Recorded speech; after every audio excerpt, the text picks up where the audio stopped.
Alright, ladies and gentlemen, this is the no turning back, well, other matches that weren't main event matches video. Okay, I'm gonna level with you now. I'm saying this off the top of my head because I did have it written down. I lost the sheet, like I did with DIW Brawl. So, I'm gonna have to try and remember them as I go along. Alright, first match was G&B vs Edward Slaughter. This was a continuation of their feud since, DIW Brawl, where Edward Slaughter beat G&B in an open invitational with the Slaughter Tree. The Fawn. That's his other finisher. If you haven't seen it, if you haven't had the pleasure of being hit by it online, well, you'll see it eventually. I tried to explain it earlier and it didn't work. So yeah, and this time around, Edward Slaughter beats G&B again with the Slaughter Tree. You saw plenty of those last time, so I don't need to explain what that is. So yeah. But this match was longer than the last one. G&P got more offense in this one. Alright, next match was Lubu versus Justin Sparks versus Dark Reign in 2 out of 3 falls match. The first fall is for the Intercontinental Championship. Second fall is for the Common Chance contract. Okay, basically I did record this match, so I can basically tell you a summary of what happened. Justin Sparks and Dark Reign basically working together as you would expect. Then Dark Reign accidentally hits Justin Sparks and they start arguing. But then they basically continue fighting. They continue beating up Lubu. Then both of them start going for covers. No, isn't it? Justin Sparks starts going for covers and Dark Reign pulls him off. And they have a little argument. Lubu starts attacking both of them, gets the upper hand, and then they again both start working together to take out Lubu. But this time Dark Reign goes for the covers and they fight each other, but then Justin Sparks gets Irish whipped to the outside. What happened next? Oh yeah, Lubu gets the upper hand, but then Dark Reign takes him out. Then Justin Sparks from behind hits his neck breaker and no, that's wrong. No, Justin Sparks comes from behind, starts attacking Dark Reign. Dark Reign versus him, hits the Empty Abyss, which is the black hole. It's like the black hole slam into the backbreaker thing, and gets a pin on Justin Sparks. So Dark Reign gets the first pinfall.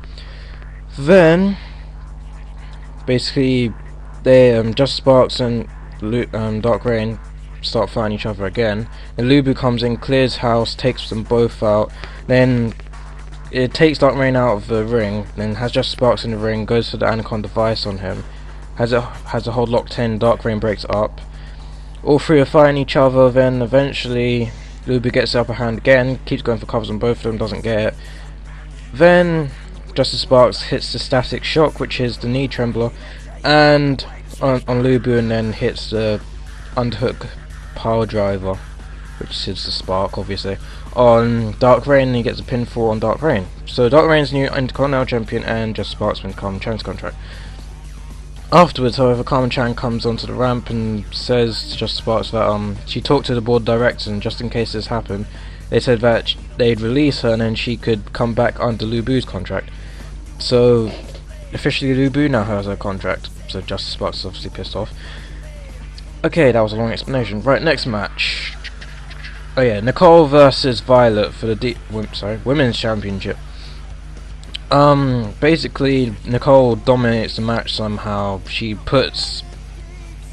basically attacks with chairs, sledgehammers, canes, you name it, she attacks Violet with it. And then she gets the pin off the FU. Then Emily T and Kimberly Persia come out, who used to be allies with Nicole, and they start attacking her because basically Nicole's been sadistic recently. She's been attacking everyone because she wants to destroy the Divas division because she doesn't like what it's turned out to be without her there. So basically they come out, try and take her out, but then she FUs them both through the announce tables, and she leaves standing tall over all three women. Yeah, that's right. Okay, next match. I might have to. Oh yeah, next match is Andre Rubio versus Extreme Dan. Now, Extreme Dan earlier said that no, actually on the last episode before the CPV, said to Shadow Vega and to Ministry of Perfection that he doesn't need any help to take on Andre Rubio this time. So Andre Rubio and Dan come out. Andre Rubio goes after Dan straight away, is beating the hell out of him, and then eventually Dan somehow gets the upper hand and then gives a signal for Shadow Vega to come out. He doesn't come out, and then Dan starts to get his ass handed to him again. Then on Titantron, Diablo comes up on Titantron and he's standing over Shadow Vega. Obviously he's attacked him and then says he's going to take his company back sooner or later. And Rubio hits the Gory Bomb and pins Extreme Dan.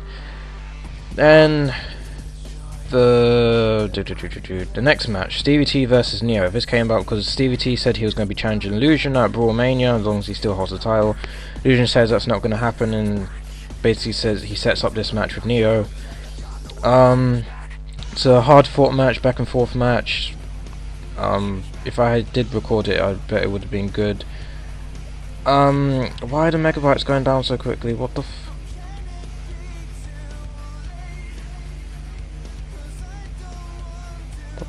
hold on a second, I have to stop this. Alright, sorry about that. For some reason my laptop was playing up and the amount of recording time I had left just went from 30 minutes to 11 in like 3 seconds. So I had to stop and start again. Where was I anyway? Yeah, Stevie T versus Neo. Stevie T wins with Blackpool's Revenge, which is the RKO.